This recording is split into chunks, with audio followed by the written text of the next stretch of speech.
Assalomu alaykum, aziz tomoshabinlar.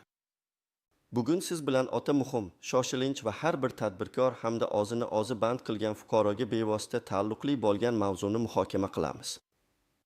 Agar siz kichik biznes egasi bo'lsangiz, yakka tartibdagi tadbirkor bo'lsangiz yoki shunchaki o'z-o'zini band qilgan holda daromad topayotgan bo'lsangiz, bu video aynan siz uchun.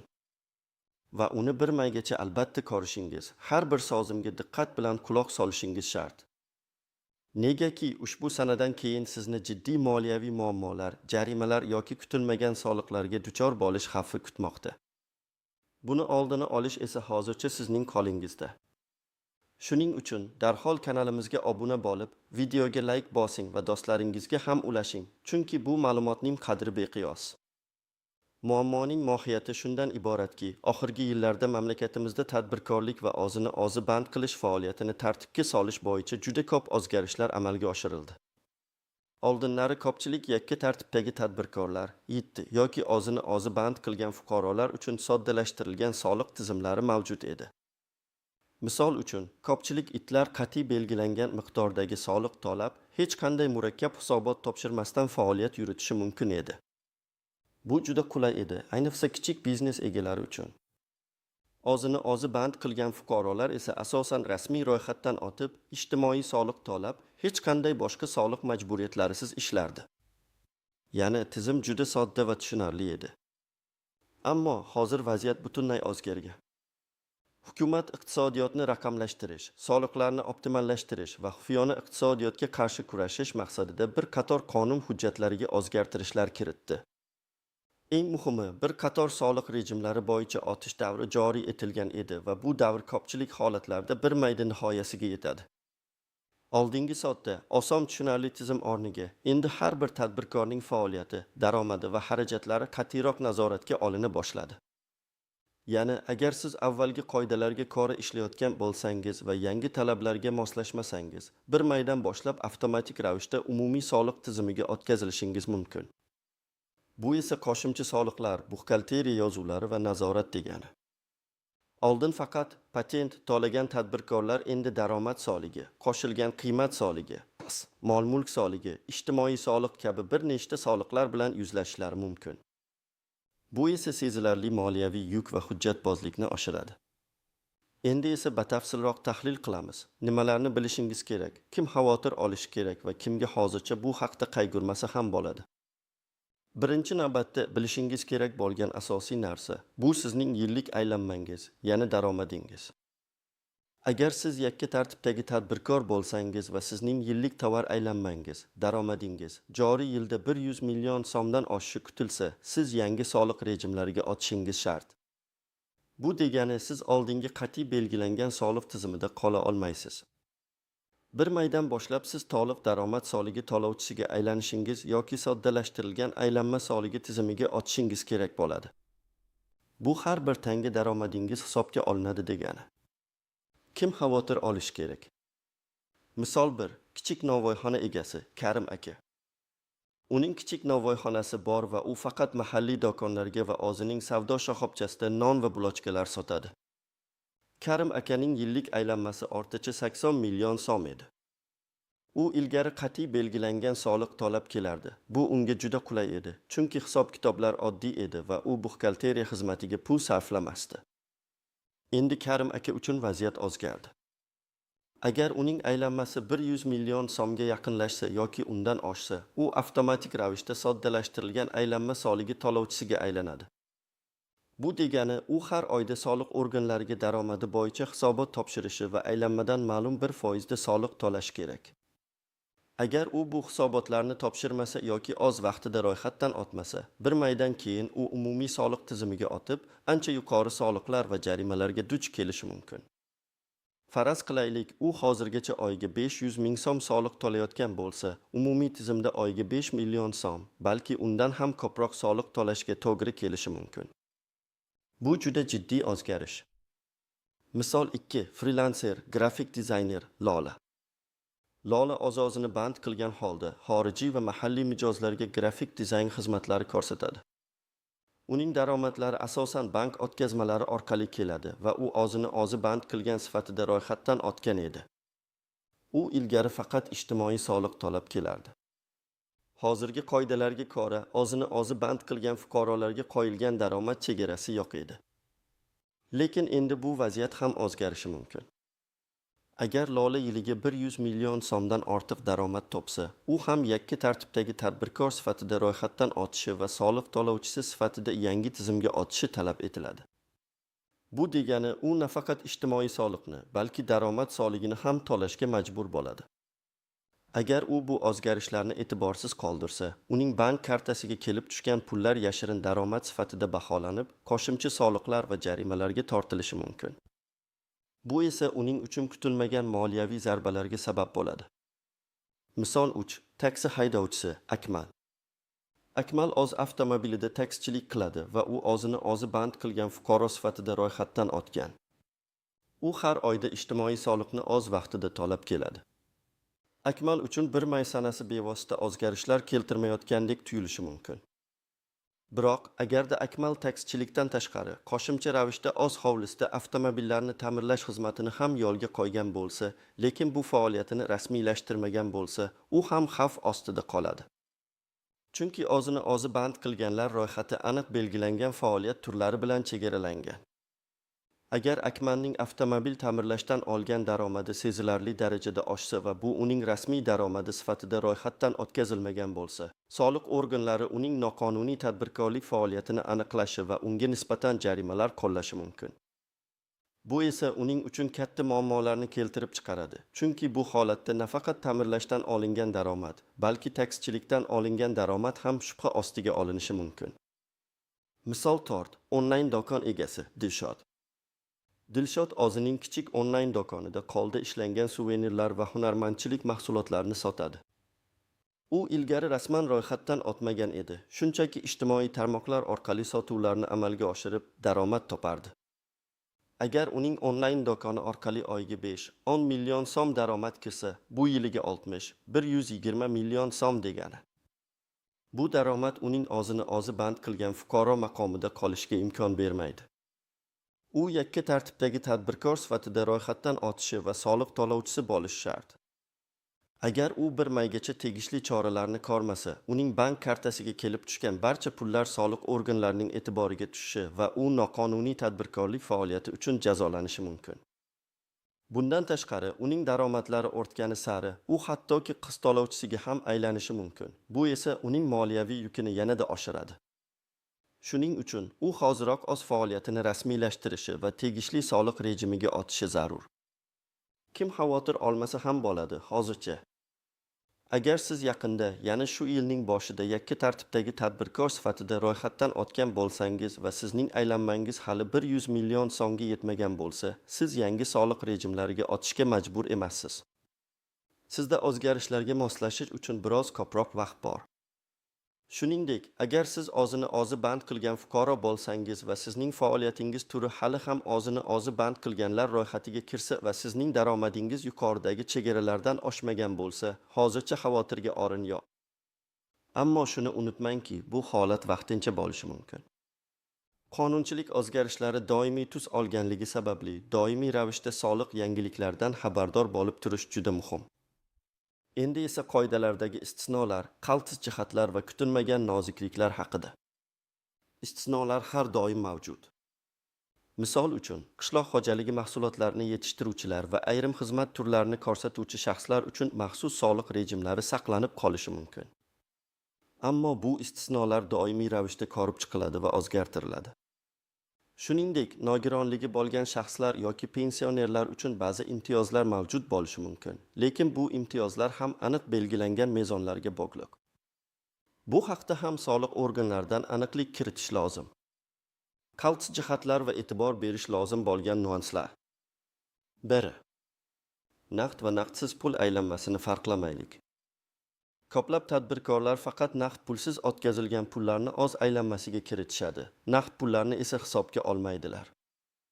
Ammo soliq qonunchiligi nuqtai nazaridan naqd va naqdsiz pullarning barchasi birdek daromad hisoblanadi va ularning hammasi hisobga olinishi kerak.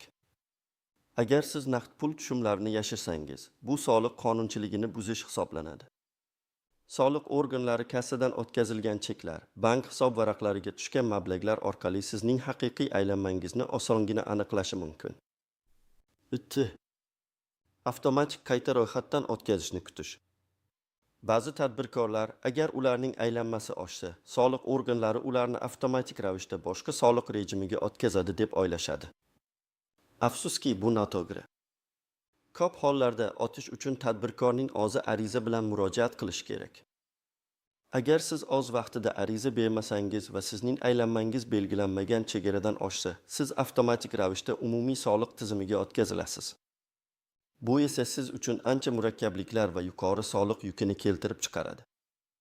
Umumiy soliq tizimida hisob-kitoblar murakkabroq bo'lib, har oyda soliq deklaratsiyalari topshirish, xarajatlarni hujjatlashtirish va buxgalteriya hisobini yuritish talab etiladi. Bu esa kichik tadbirkor uchun qo'shimcha xarajatlarni buxgalter yo'llash keltirib chiqaradi. 3. Ijtimoiy soliqning ahamiyatini e'tiborsiz qoldirish. Ilgari ko'pchilik itlar va o'zini o'zi band qilganlar ijtimoiy soliqni shunchaki majburiy to'lov deb bilishardi. Aslida, ijtimoiy soliq kelajakdagi pensiyangizni shakllantirishda muhim rol o'ynaydi. Yangi tizimda ijtimoiy soliq to'lash majburiyati kuchaytirilgan bo'lishi mumkin va bu uning miqdoriga ham ta'sir qilishi mumkin. Shuning uchun bu to'lovlarni o'z vaqtida va to'liq amalga oshirish muhim. Aks holda sizning ish stajingizda uzilishlar yuzaga kelishi yoki kelajakda past pensiya olishingiz mumkin. 4. Faoliyat turlari kodlarini o'qit yangilamaslik. Agar siz dastlab yakka tartibdagi tadbirkor sifatida ro'yxatdan o'tayotganingizda bir turdagi faoliyatni ko'rsatgan bo'lsangiz, masalan, sartaroshlik, ammo vaqt o'tib, siz kosmetologiya xizmatini ham ko'rsata boshlagan bo'lsangiz, lekin bu faoliyatingizni rasmiylashtirmagan bo'lsangiz, siz muammoga duch kelishingiz mumkin. Har bir faoliyat turi o'zining soliq rejimiga ega bo'lishi mumkin. Yangi faoliyatingizni okit kodingizga kiritmaslik noqonuniy tadbirkorlik faoliyati sifatida baholanishi mumkin. Bu esa qo'shimcha jarimalarga olib keladi. 5. Pensiya va imtiyozlarga ta'sir.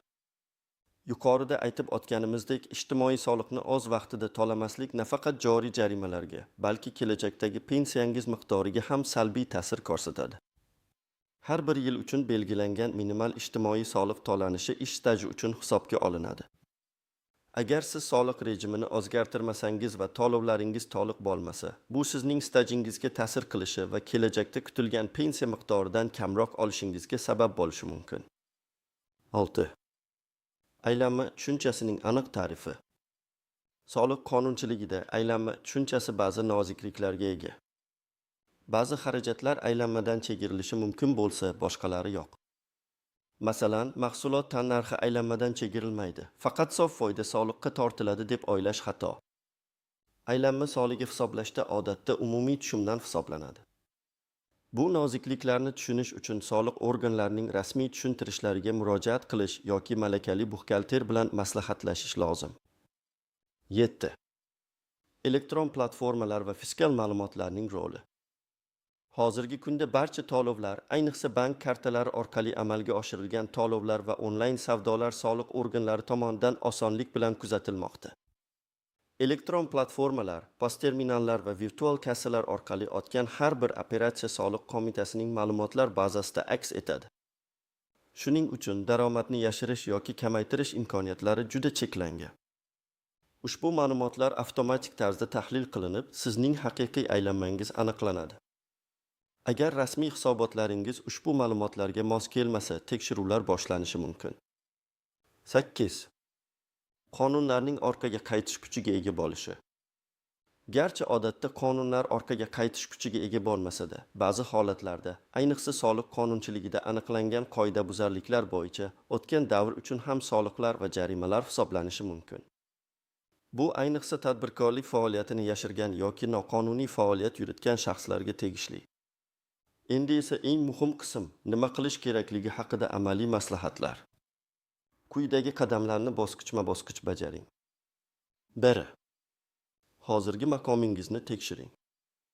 Birinchi navbatda siz kim ekanligingizni aniqlab oling. Yakka tartibdagi tadbirkormisiz, o'zini o'zi band qilgan fuqaromisiz yoki faqat norasmiy faoliyat yuritayotgan shaxsmisiz?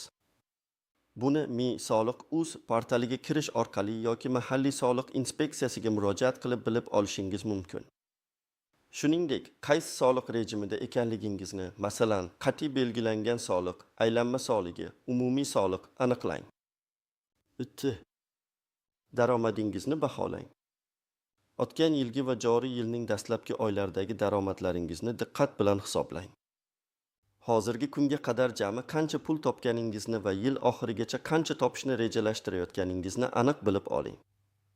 Agar sizning prognozingiz bo'yicha yillik aylanma 100 million so'mdan oshsa, sizning holatingizda albatta o'zgarishlar kutilayotganini unutmang. Bu har bir tangani hisobga olishni anglatadi, naqd va naqdsiz pullarning barchasini. 3. Faoliyat turingizning kodini OKED tekshiring. Sizning ro'yxatdan o'tgan OKED kodingiz sizning hozirgi faoliyatingizga mos keladimi? Agar siz bir nechta faoliyat turi bilan shug'ullanayotgan bo'lsangiz, ular barchasi ro'yxatdan o'tganligiga ishonch hosil qiling. Agar mos kelmasa, darhol Mi Soliq.uz orqali yoki soliq inspeksiyasiga borib, OKED kodingizga o'zgartirishlar kiriting. Bu juda muhim qadam. 4. Agar soliq rejimini o'zgartirish yoki ro'yxatdan o'tish zarur bo'lsa, qayerga borish kerak? Barcha jarayonlarni Mi Soliq.uz portalida onlayn tarzda amalga oshirish mumkin. Bu eng qulay va tezkor yo'l. Agar texnik qiyinchiliklarga duch kelsangiz, yashash joyingizdagi yoki faoliyat yuritayotgan joyingizdagi davlat soliq inspeksiyasiga murojaat qilishingiz mumkin. U yerda sizga mutaxassislar yordam beradi. Qanday hujjatlar kerak bo'ladi? Odatda sizning pasportingiz, stir, soliq to'lovchining identifikatsiya raqami va ba'zi faoliyat turlari uchun maxsus litsenziyalar yoki ruxsatnomalar talab qilinishi mumkin. Onlayn ariza berishda ko'p hujjatlar avtomatik tarzda tizimdan olinadi. Ammo shunga qaramay, barcha shaxsiy ma'lumotlaringizni to'g'ri kiritishingizga ishonch hosil qiling. Ariza berish muddati. O'zgarishlar bo'yicha arizalarni 1 maygacha topshirishingiz shart. Bu muddatdan keyin siz avtomatik ravishda umumiy soliq tizimiga o'tkazilishingiz mumkin. Qanday shakllarni to'ldirish kerak? Mi Soliq.uz portalida sizga mos keladigan soliq rejimiga o'tish uchun maxsus elektron shakllar mavjud. Masalan, soliq to'lovchining ro'yxatdan o'tish shaklini o'zgartirish yoki soliq rejimini o'zgartirish to'g'risida ariza kabi. Ularni diqqat bilan to'ldiring. 5. Ijtimoiy soliqni hisoblash va to'lash. Agar siz yakka tartibdagi tadbirkor yoki o'zini o'zi band qilgan bo'lsangiz, ijtimoiy soliqni o'z vaqtida va to'liq to'lashni unutmang. Bu kelajakdagi pensiyangiz uchun fundamental ahamiyatga ega. Ijtimoiy soliq miqdori va to'lash tartibi bo'yicha ma'lumotlarni Mi Soliq.uz portalidan yoki soliq inspeksiyasidan olishingiz mumkin. To'lovlarni bank orqali yoki elektron to'lov tizimlari orqali amalga oshirishingiz mumkin. 6. Agar ikkilanayotgan bo'lsangiz. Agar sizning vaziyatingiz murakkab bo'lsa yoki qandaydir savollaringiz bo'lsa, mutaxassislarga murojaat qilishdan tortinmang. Davlat soliq qo'mitasining ishonch telefoni yoki yashash joyingizdagi soliq inspeksiyasi mutaxassislari sizga maslahat berishga tayyor. Bundan tashqari malakali buxgalterlar va soliq maslahatchilari ham sizga to'g'ri yo'nalish ko'rsatishi mumkin. Hurmatli tomoshabinlar, xulosa qilib aytganda, 1 may bu shunchaki kalendardagi navbatdagi sana emas, balki ko'plab tadbirkorlar va o'zini o'zi band qilgan fuqarolar uchun moliyaviy barqarorlik va kelajakni belgilab beruvchi muhim muddat. Bu videodagi ma'lumotlarni e'tiborsiz qoldirish siz uchun jiddiy moliyaviy oqibatlarga olib kelishi mumkin. Shuning uchun hoziroq harakatni boshlang. O'z maqomingizni aniqlang, daromadlaringizni baholang va barcha zaruriy choralarni ko'ring. O'zingizni va biznesingizni himoya qiling. Bu mavzu bo'yicha sizning qanday fikringiz bor? Siz ham qandaydir o'zgarishlarga duch keldingizmi? Izohlarda o'z tajribangiz bilan o'rtoqlashing. Bu boshqa tomoshabinlarga ham foydali bo'lishi mumkin. Videoga like bosing va kanalimizga obuna bo'lishni unutmang. Zero biz sizni bunday muhim va shoshilinch xabardorlikdan doim birinchilardan bo'lib xabardor qilib turishga va'da beramiz. Salomat bo'ling va ishlaringizga rivoj tilayman.